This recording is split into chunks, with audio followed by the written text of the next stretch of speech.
மருத்துவர் தாக்கப்பட்ட சம்பவத்தை கண்டித்து காஞ்சிபுரம் மாவட்ட அரசு தலைமை மருத்துவமனையில் மருத்துவர்கள் பணிகளை புறக்கணித்து போராட்டம். மருத்துவமனையில் புறநோயாளிகள் சேவை பிரிவை தவிர்த்துவிட்டு பிற சேவைகளில் மருத்துவர்கள் பணியில் ஈடுபட்டு வருவதாகவும் தகவல். அரசு மருத்துவரின் உயிருக்கே பாதுகாப்பில்லாத நிலை ஏற்பட்டு இருப்பதற்கு தமிழக அரசின் மெத்தன போக்கே காரணம் என தமிழக வெற்றிக் கழகம் அறிக்கை. சட்டம் ஒழுங்கை பாதுகாக்க வேண்டிய ஆட்சியாளர்கள் இனியாவது விழித்துக் கொண்டு மக்களை பாதுகாக்கும் அனைத்து நடவடிக்கைகளையும் மேற்கொள்ள வேண்டும் என்று வலியுறுத்தல்.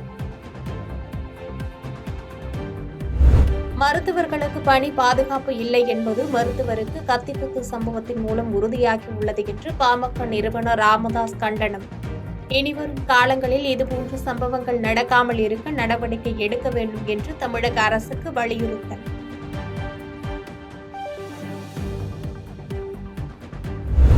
விமான நிலையங்கள், மெட்ரோ ரயில்கள் ஆகியவற்றின் பாதுகாப்பு பொறுப்பை பெண்கள் படை ஏற்கும் என்று அமித்ஷா தகவல். நாட்டை பாதுகாக்கும் முக்கியமான பொறுப்பில் இன்னும் நிறைய பெண்கள் பங்கேற்க வேண்டும் என்ற விருப்பத்தை இம்முடிவு நிச்சயம் நிறைவேற்றும் என்றும் கருத்து.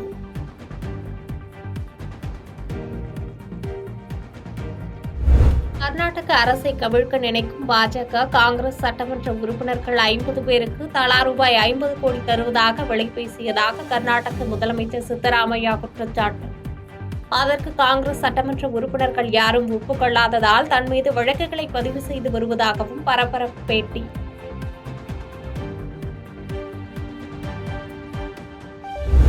பள்ளிக்கல்வித்துறை அமைச்சர் அன்பில் மகேஷ் குழந்தைகள் தின வாழ்த்து.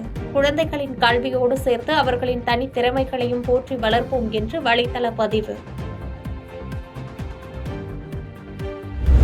பட்டியல் சமூகத்தினருக்கான 18% இடஒதுக்கீட்டில் அருந்ததியருக்கு 3% உள்ஒதுக்கீடு வழங்கப்படுவதை விமர்சித்த சீமான். திமுக அரசு பட்டியல் சமூகத்தினருக்கு மிகப்பெரிய துரோகம் இழைத்துவிட்டதாக குற்றச்சாட்டு.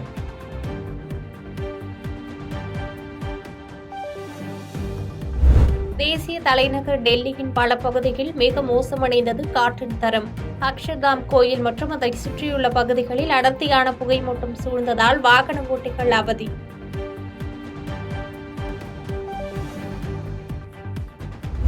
உத்தரப்பிரதேசம் அயோத்தி நகரில் காணப்பட்ட அடர்ந்த பனிமூட்டம். அயோத்தியில் மிக குறைந்த அளவேயான வெப்பநிலை 16 டிகிரி செல்சியஸ் இருந்ததாக தகவல்.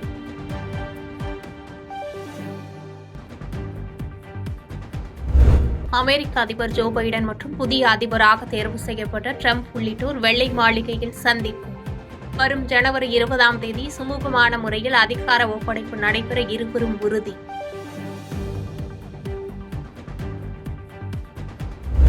நாட்டின் முதல் பிரதமர் ஜவஹர்லால் நேருவின் பிறந்த தினம் இன்று குழந்தைகள் தினமாக கொண்டாட்டம்.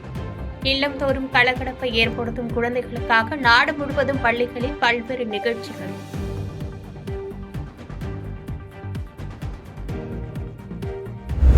மருத்துவர் பாலாஜிக்கு உயிர்காக்கும் சிகிச்சை அளிக்கப்பட்டு அவர் உடல்நலம் தேறி வருகிறார். மருத்துவர் பாலாஜியை செல்போனில் தொடர்பு கொண்டு முதலமைச்சர் நலம் விசாரித்ததாக அமைச்சர் மா. சுப்பிரமணியம் தகவல்.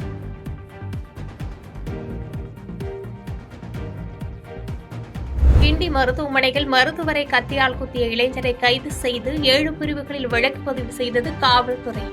புற்றுநோய் சிகிச்சைக்காக அனுமதிக்கப்பட்ட தனது தாய்க்கு மருத்துவர் பாலாஜி முறையாக சிகிச்சை அளிக்காததால் தாக்கியதாக போலீசாரிடம் வாக்குமூலம்.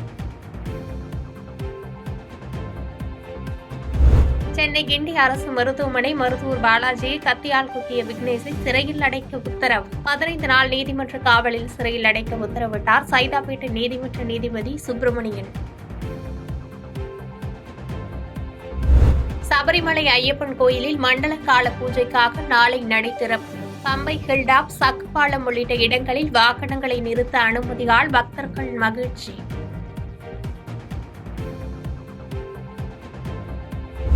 திருச்சி விமான நிலையத்திலிருந்து தாய்லாந்திற்கு புறப்பட்டு சென்ற விமானத்தில் 4 பயணிகள் ரம்மி விளையாடியதாக குற்றச்சாட்டு. மற்றவர்களை தொந்தரவு செய்வது போன்று அதிக சத்தம் எழுப்பியதாகவும் சக பயணிகள் வேதனை.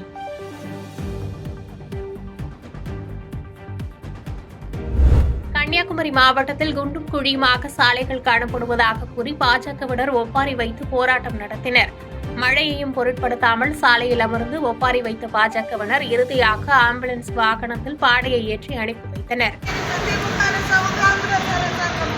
ஐயோ எந்த எந்த நேரத்துல இந்த குண்டுக்குள்ளே வாங்கினது ஐயோ என்ன செஞ்சு தருவாங்க இந்த குண்டாக்குள்ளே என்ன செக் பண்ணி தருவாங்க இப்ப உடனே செல்லணும் எம்எல்ஏ எம்பி செல்லணும் இந்த மேம்பாலத்துல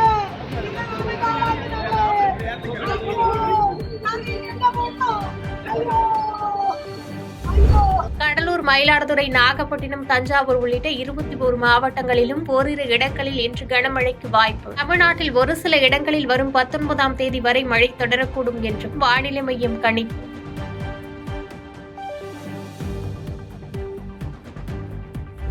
சென்னை மற்றும் புறநகரில் ஒரு சில பகுதிகளில் இன்று மிதமான மழை பெய்ய வாய்ப்பு. பெருநகரில் வானம் ஓரளவு மேகமூட்டத்துடன் காணப்படும் என்றும் வானிலை மையம் தகவல்.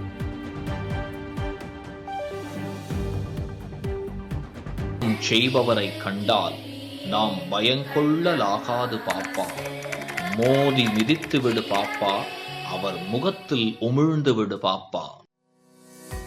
அண்மை செய்திகளை உடனுக்குடன் தெரிந்து கொள்ள இணைந்திருங்கள் இயம்நாடு தொலைக்காட்சியுடன்.